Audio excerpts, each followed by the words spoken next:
A TV TRT-MG recebe o desembargador Márcio Ribeiro do Vale, que já foi corregedor, vice-corregedor, vice-presidente e presidente deste tribunal. Nós vamos conversar sobre o trabalho por meio de cooperativas, o uso das cooperativas como uma forma de baratear o custo desse trabalho. Bom, é um prazer recebê-lo, doutor Márcio Ribeiro do Vale. Eu que me sinto honrado de poder estar aqui na TV do nosso TRT das Minas Gerais. Doutor Márcio, como surgiram as cooperativas no Brasil? Como surgiu o trabalho por meio das cooperativas no Brasil? Na verdade, esse trabalho através de cooperativas, ele já existia há longos anos na Europa e com razoável sucesso. Então se pensava, se discutia da possibilidade de trazer para a nossa legislação também um sistema de trabalho feito através das cooperativas de trabalho. Por volta de 1960, 1970, essa ideia foi ganhando um pouco de força. E a ideia que se tinha com a possibilidade de criação das cooperativas de trabalho, ela podia ser enfocada sob dois ângulos. Sobre o enfoque da empresa, ela seria uma solução para terceirizar algum tipo de atividade, conseguir um valor salarial minorado para essa prestação de serviço, obviamente, conseguir um preço mais competitivo para o seu trabalho, uma melhor colocação no mercado e, obviamente, a empresa poderia, dessa forma, obter um pouco mais de lucro. Sob a ótica dos empregados, o que se pensava era enfrentar a problemática do desemprego que aflorava nos anos 60, 70 com grande ênfase. E também trazer para alguma formalidade aqueles que viviam na informalidade. Essa nova lei, ela vai regularizar, vai impedir a continuidade dessas fraudes? A lei nova que surgiu, ela é a 12.690 de 2012. Ela trouxe na sua ementa, no seu cabeçalho, a sua destinação, ao nos dizer das suas finalidades. Quais sejam? Disciplinar a organização e funcionamento das cooperativas de trabalho. Instituir o Programa Nacional de Fomento das Cooperativas de Trabalho, chamado PRONACOP. E revogar o artigo 442, parágrafo único, revogar o parágrafo único do artigo 442 da CLT. Com essa revogação, deixou de existir aquela permissividade inserida lá naquele parágrafo de que não haveria vínculo de emprego jamais no trabalho cooperado, quer com a empresa beneficiária da mão de obra, quer com a cooperativa. Depois das tramitações regimentais pelas casas legislativas, Câmara dos Deputados e Senado, se transformou então nessa lei 12.690/2012. Ela trouxe algumas interessantes novidades. A primeira é de exigir que as cooperativas atuais, num prazo de 1 ano, se adaptem à nova legislação que agora está aí presente, que é a decorrente dessa lei. Mas ela trouxe mais novidades. Importante, no artigo 4º dessa lei, ela disse que as cooperativas de trabalho podem ser de produção e de serviço. Cooperativas de trabalho e de produção seriam aquelas em que a própria cooperativa detém o meio produtivo. Ah, interessante. Né? Você pega uma cooperativa, por exemplo, de tricoteiras, que vão fazer sapatinhos, blusinhas de tricô, roupas próprias do tricô. Então, elas podem trabalhar num grande galpão da própria cooperativa, às vezes até em casa, levando a produção.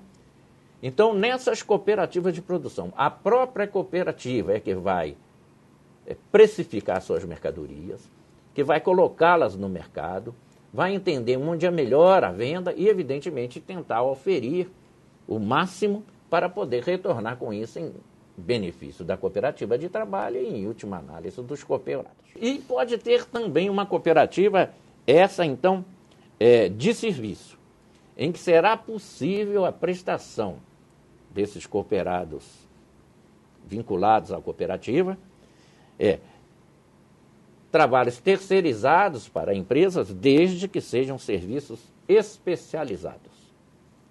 Especializados. Não é qualquer tipo de serviço.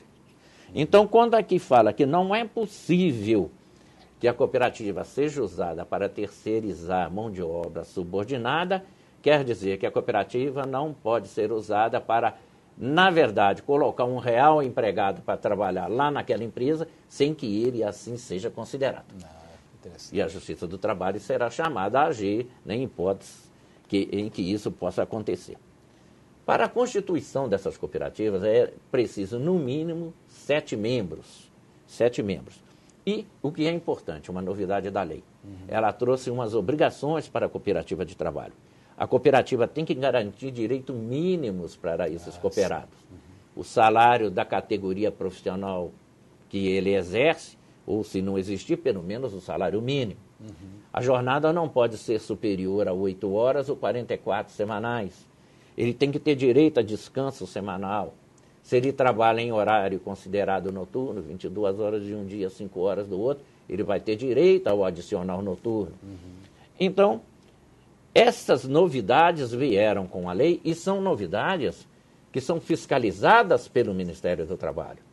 Né? O Ministério do Trabalho e Emprego é o órgão fiscalizador e essa fiscalização se faz através dos seus agentes, inspetores do trabalho, que constatando o desvirtuamento da lei ou o não cumprimento das determinantes da lei, esses agentes poderão aplicar pesadas multas à cooperativa e a todos aqueles que de alguma forma estejam contribuindo para esse desrespeito, para essa não aceitação das determinantes legais dessa nova legislação que foi inserida no país.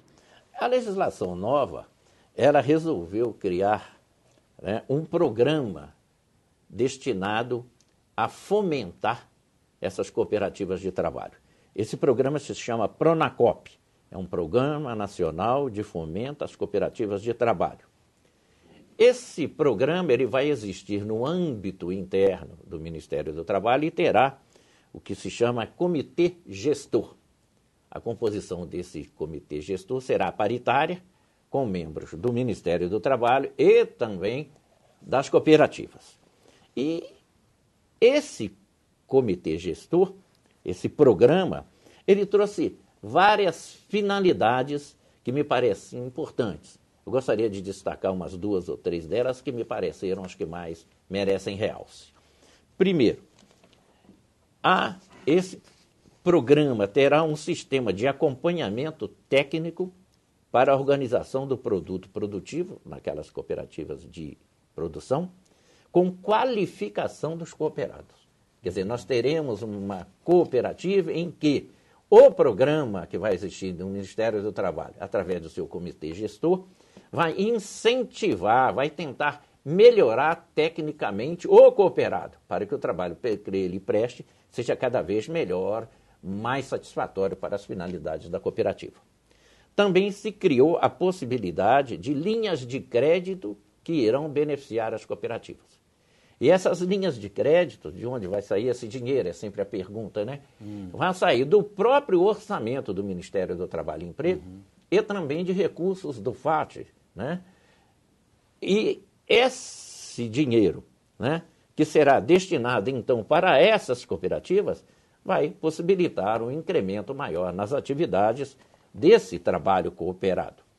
E também haverá uma assistência técnica para facilitar, que as cooperativas ainda não têm o domínio disso, acesso ao mercado para comercialização da produção. Até para exportação, né? Exatamente. Para possibilitar que as cooperativas possam disputar o mercado com um pouco de conhecimento técnico, para que não sejam, né, suplantadas, sufragadas por aqueles que têm mais experiência nesse mercado nacional ou até internacional.